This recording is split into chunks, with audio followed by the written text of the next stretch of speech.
Lagay ng ekonomiya, kalakalan, negosyo at iba pa. Atin ang alamin dito sa Ang Pilipinas Ngayon.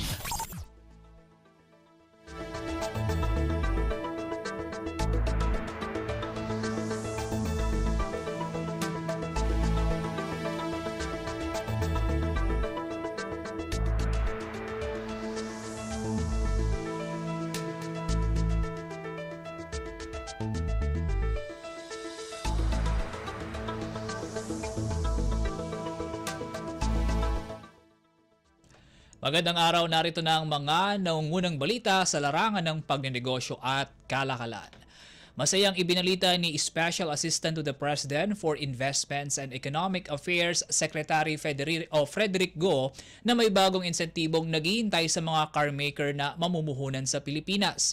Sa isang panayam, sinabi ni Secretary Go na malapit ng ilunsad ng Department of Trade and Industry o DTI ang Revitalizing the Automotive Industry for Competitiveness Enhancement o RACE program, ang pinahusay na bersyon ng naunang Comprehensive Automotive Resurgence Strategy o CARS program. Ayon kay Secretary Go, sa ilalim ng RACE ay bibigyang insentibo ang mga carmaker kung sa Pilipinas nila bubuuin o ima-manufacture ang mga bago nilang car model. Sa pamamagitan din anya ng programa, mabibigyan ng dagdag na trabaho ang mga Pilipino buhat sa human resources na kakailanganin sa car assembly.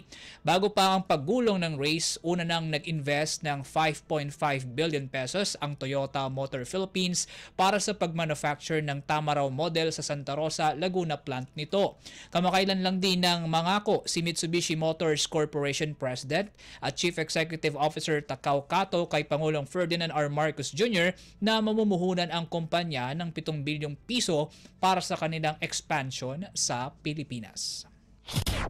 Lagay ng ekonomiya, kalakalan, negosyo at iba pa. Atin ang alamin dito sa Ang Pilipinas Ngayon.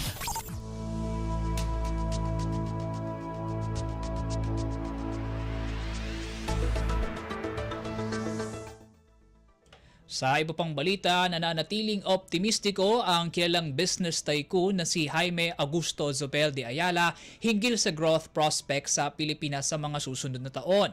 Ginawa ng Ayala Corporation Chair ang pahayag sa isinagawang United States-Philippine Society o USPS Board meeting kamakailan kung saan siya mismo ang nagsilbing co-chair.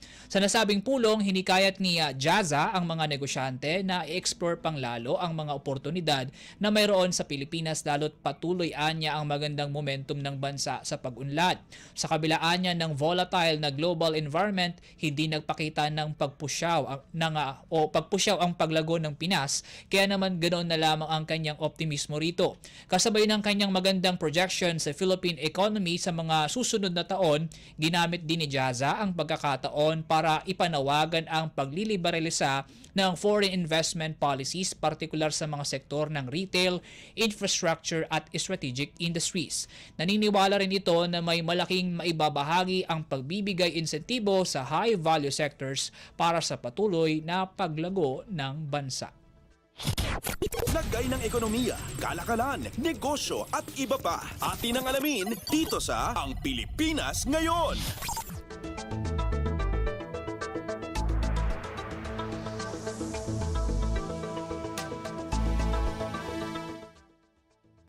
Posible pang madagdagan ang options ng mga Pinoy sa digital payments buhat sa plano ng Rakuten Viber na paglulunsad ng digital wallet at payments feature nito sa kanilang messaging platform. Ayon sa Rakuten Viber, target nila ang susunod na quarter para sa launching ng nasabing digital service na magbibigay daan sa money transfer sa loob mismo ng kanilang app. Sa isang briefing, sinabi ni Rakuten Viber Chief Executive Officer Ophir Eyal na ang bagong feature ay mula sa lumalagong Filipino users ng kanilang platform. Anya, ilan sa initial services ng kanilang ilulunsad na Viber Pay ay ang peer-to-peer fund transfers, particular ang user-to-user at user-to-business transactions. Magkakaroon din ng option ng transfers mula sa mga bangko at iba pang electronic wallets gaya ng mayroon sa GCash at Maya sa pamamagitan ng InstaPay. Sa mga nabanggit na initial service ng Viber Pay, sinabi ni Eyal na kalaunan ay palalawigin pa nila ito sa mga transaction via debit at credit cards at QR codes, gayon din ang group payment feature, pag-aalok ng loan products at remittance services. Sa datos ng kumpanya, aabot sa 194% ang inilago ng business accounts na binuksan ng mga maliliit na negosyo mula sa Pilipinas noong nakaraang taon. Dahil dito ang Pilipinas ang isa sa leading growth markets ng Viber. Lagay ng ekonomiya, kalakalan, negosyo at iba pa. Atin ang alamin dito sa Ang Pilipinas Ngayon.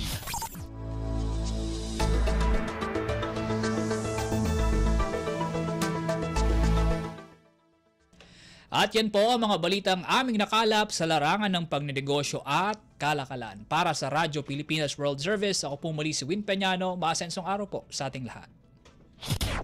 Lagay ng ekonomiya, kalakalan, negosyo at iba pa. Atin ang alamin dito sa Ang Pilipinas Ngayon.